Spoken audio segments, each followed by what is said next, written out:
And then I guess Nick Drake is this guy. Who's that? So Nick Drake is like he's like kind of he plays folk music, as if you couldn't tell from this picture. But he basically it's really hard to describe him. So he basically killed himself very early in his career. Okay. I think he was like 23, 24 when he killed himself. But he made this one album called Pink Moon. Yeah. And it's literally just him and a guitar. Yeah. That's it. And it's like super lo-fi. It's just him just like singing, just one guitar, occasionally maybe like a piano. Right. But like it's so like it's one of like look, like when it comes to like depression, like as a theme in music, a lot of artists have done it. Yeah. Right? Yeah. From like all sorts of different angles. In my opinion, Pink Moon is probably the most fucking hard hitting and like real album when it comes to like depression and exploring depression. What makes you say that? It's because like it's not only just like the tone of his singing and just the fact that it's just him and a guitar. Yeah. But it's like lyrics obviously. Yeah. He has this one song called I think it's called Black Dog. And it inspired a book called Black Dog, where it's like depression is like a black dog. It just like keeps coming back. And like that's from the song that he wrote.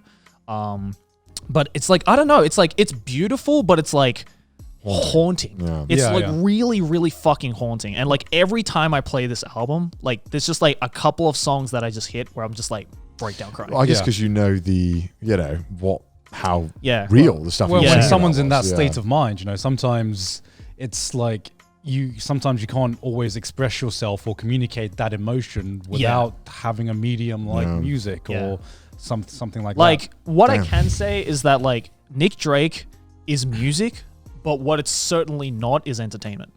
Right. It is art. the Oyasumi Pun Pun. It is music, right? I would dare say it really is the Oyasumi. It is just like it is music in its purest artistic form. Yeah. Where it's like you don't put on a Nick Drake album to fucking jam out. You put on a Nick Drake album to like self-reflect and like, just kind of take it in. Yeah.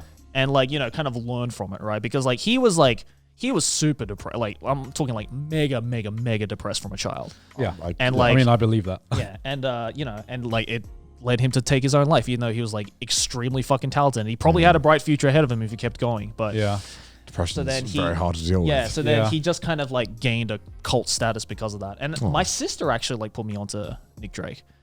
Because I guess she was in like a stage in her life where she kind of was like in that mood. Yeah. And it was like, I feel like I found him in like the perfect time. And again, like this is not an artist I would recommend to people who want bangers. I feel like that type of music or that type of media definitely has a place because especially like when you are in a dark place, sometimes you're not looking for like happy music or like things to cheer you up, but like listening to, I guess, someone who has been in that same emotional state as you, or maybe finding someone who you feel is in that same emotional state as you. There's like a comfort knowing that at least you're not like the only one who's feeling like this now. And when I was in that like moment in my life as well and listening to Nick Drake, I think this album cheered me up more than any fucking album. Yeah, it's weird because when I'm really depressed and really sad, listening to depressing music cheers me up. Yeah.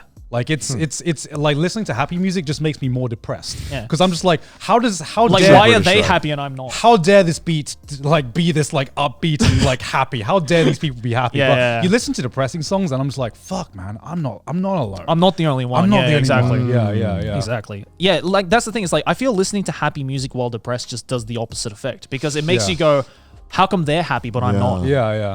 I can't relate to this happy mood right now because that's not where I am. Yeah. Right now, I'm in this fucking dark, depressing, like somber moment, and I need something that can like complement that feeling. Yeah. So that's why I love Nick Drake. And then I talked about MF Doom, American football. So they're pretty much. I think they're a recent like addition to like my favorite bands, but they made me fall in love with this genre of music called Midwest emo. What? What? There is a genre of music called Midwest emo. You know, people say genres out loud, and I just think you're just lying.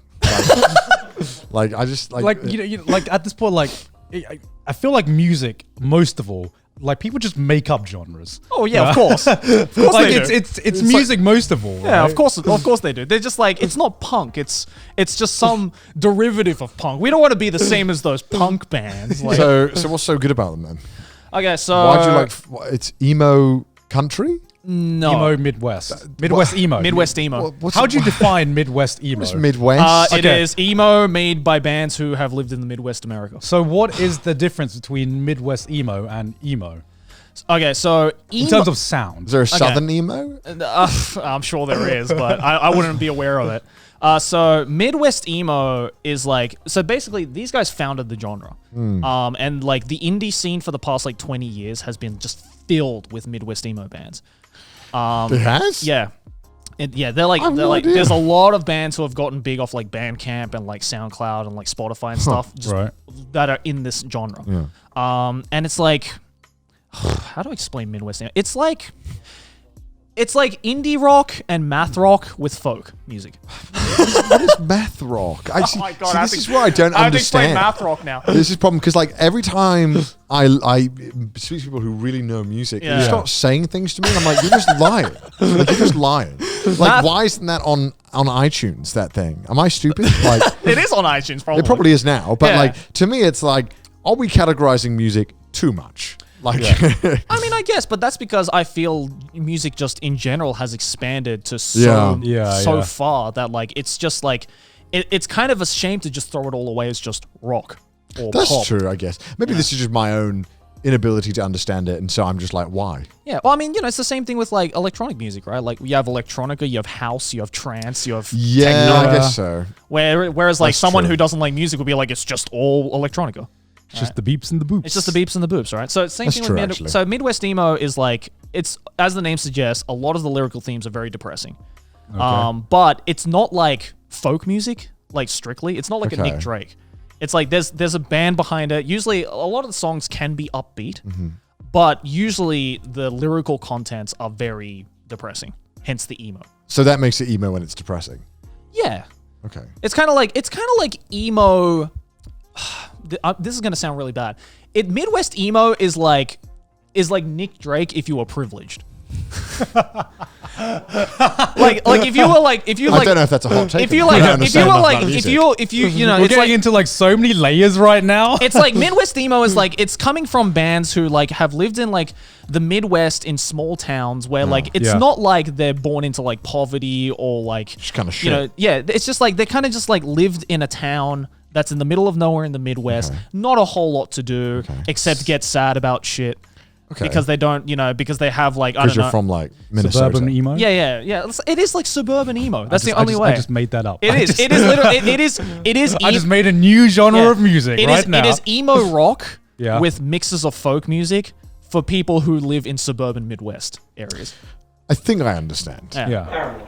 Yeah. Paramore? Yeah. So Paramore, okay. Paramore kind of took Midwest emo sound and put a little bit more of like a punk twist on it. Yeah. Right. So they're a little more like upbeat, right? But like they're still Paramore. like, the lyrical context of like Paramore songs are still very much like, like I'm feeling depressed because this girl doesn't like me and she Yeah, left me true. and it's like my town has nothing, my friends have all moved away, that kind of stuff. Yeah. So okay. so American football is that. Okay. And Okay. through American football I found so you know how Spotify has that like Spotify Yeah. rap? Yeah. Midwest emo was number 2 for me last year.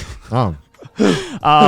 And like American football was like a big reason for that. Wow. Because I just listened listen to a to lot that of American much? football. Goddamn. Like not just American football. There's like But a like other lot bands, of right? other like Midwest emo. And I basically just found this like large pool of Midwest emo bands and they're all fucking amazing. What appeals to you about Midwest emo? Yeah. That's such a random It is, right? such a random genre of music. It's I don't know. For one, like the music is just good. Like it Yeah. sounds good. It's like performed well. Like because it's like got blends of math rock, which is like very like technical rock and like technical guitar. Okay. I just love that sound okay. in general. Like Japan does a lot of really good math rock. Like Japan has its own like branch of math okay. rock called Japanese math rock. And like Japan is like really fucking good at just like like okay like Dean to Shigure, for instance, right? Like the like the opening to Psychopaths, the first opening. Yeah. That's math rock. Oh, Where it's like very technical guitar. Didn't know that. And it's just like very like waily. fair enough.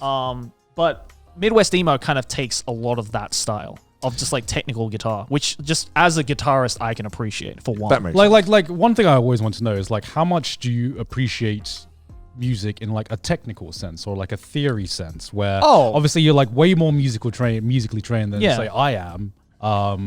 So like how much does that play into your taste in music or your appreciation of music in general? I mean, you know, if I hear something, I'm just like, oh, what did he just do there? Then obviously I'm gonna like perk my ears up, right? But like I'm not gonna fall in love with a band just because they're technical. Right. Because again, at the end of the day, if your music isn't good, then it's not good, right? And you know, I've listened to a lot of like Midwest emo and like even like metal, like technical metal bands and stuff like that, where I'm like, yeah, you're technical, you are skilled, but the music isn't really for me, kind of thing. Right.